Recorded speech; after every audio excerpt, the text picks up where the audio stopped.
So let's look at procurement management. Of course, you got to make a plan before you start implementing it.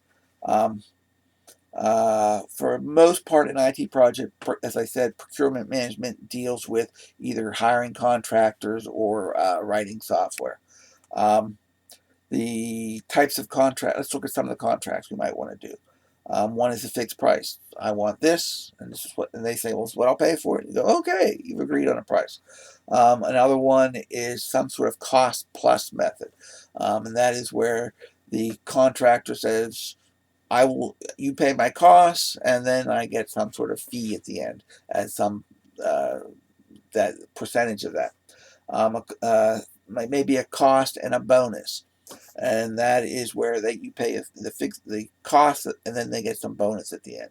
The bonus is fixed beforehand, um, and then you could have a cost plus percentage. Think of a tip on a bill. Um, the more the costs are, the more they're invested in it, the more they should get paid. Is basically the way they're doing it. Another way is time and material. That is how many contractors are hired. So you get a contractor, you pay a certain amount per hour plus mileage and expenses, and that's what you pay. You don't guarantee a product. You just hire what you're going to hire and get it. Sort of like a service contract. Um, the next weeks you're going to be looking at failed IT projects. As you look at them, think how they might not have failed, or some of the failure might have been mitigated if they had a different type of performance contract with the contractor they've been hired. Um, Another big question is, do we lease or do we buy? The short answer it's always given is you buy things that appreciate in value and you lease things that depreciate in value. Um, you should be thinking long term if you can. Many project managers don't have that luxury. They only have to deal with the project. And so that choice is not about appreciation or depreciation. It's just about what's the most cost effective for the project at that time. So don't get caught up in, oh, I was always taught you have to buy things that appreciate and lease things that depreciate. And remember risk. If you buy a truck, it breaks, you're responsible for fixing it. If you lease a truck and it breaks, you call them up and they send another one, especially if it's a big company. And hardware, whatever, if you're dealing with a lease, you have transferred a lot of the risk to the person you're leasing it from. Um, the other thing is, you have to deal with contractors or subcontractors. Um, Before you go hiring them, one of the most important things is, do you trust them? Do they have a good reputation? You're putting the project in their hands. You better really trust them. Again, look at those failed IT projects. Is this the only project job they expect to get from you?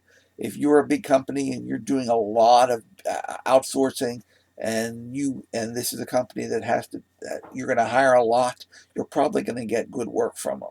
If you're some small company and this is the only work in the rest of their career they're ever going to do for you, you don't have a lot of leverage over them. Have they done this before? Again, look at the failed IT projects. They hire people who've done something, but not this project before. Um, Again, in the government, this is people we have a contract set up with them. We know we can do it fast, but they've never done it before. We'll hire them anyhow. Um, what's in it for them? The If all they're getting is time and money as opposed to some bonus or some piece of the software when they're done, they have a whole lot less skin in the game, and if there's a problem, they might walk away from it. Um, the other thing is how much risk if it's failure. Is their name on the project? One of the things you often see is the people's company stand that's dealing with it front and center on all the advertisement. And you might think that that's a very personal way for them to get their name out there. It is. But as a project manager, putting their name on everything also helps them put their feet to the fire if there's a problem, because their name's on everything if it fails.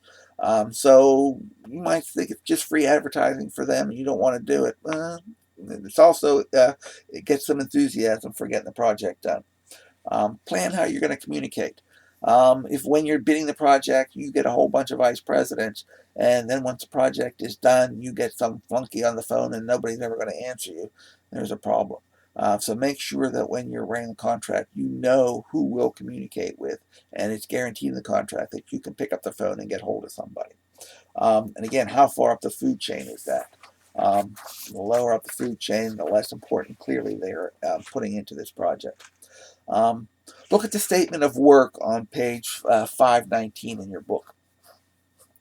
Um, One of the things you're going to look at is the scope, location, time, the delivery schedule, the standards, the acceptance criteria, and anything else you want to worry about.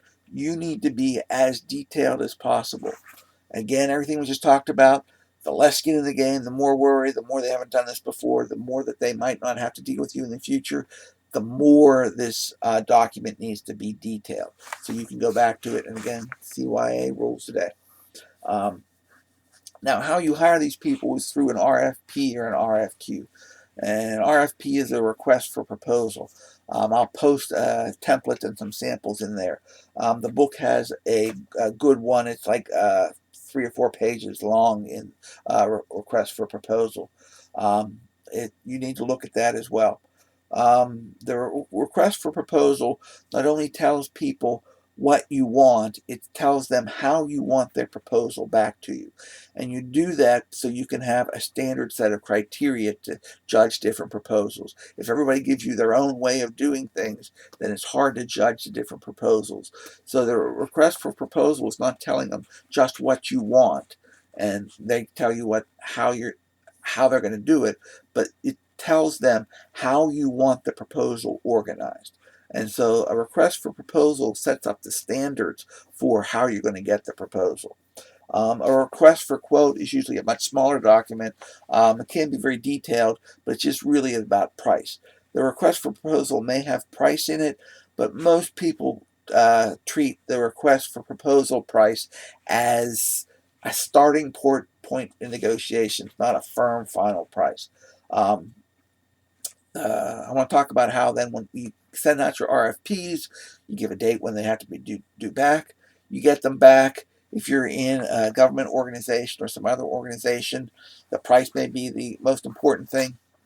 You find the qualified bidders, those that meet the specs, and then you get the lowest price. Oftentimes that is the way things are done. Um, I talked about the weighted selection criteria when we were talking about selecting a project. You would do the same thing when you're selecting a contractor. A weighted selection criteria is an excellent way, and I'll put a link back to that video as well. But basically, you make the matrix of all the criteria you want to measure on. You put a weight value for each one, and then you judge each proposal in each one of those criteria, and then just multiply by the weight. And the person with the proposal with the top score is the one you should start negotiating with or picking. Um, as I said before, procurement management is more about hiring contractors and buying software than it is about buying a lot of resources and IT management.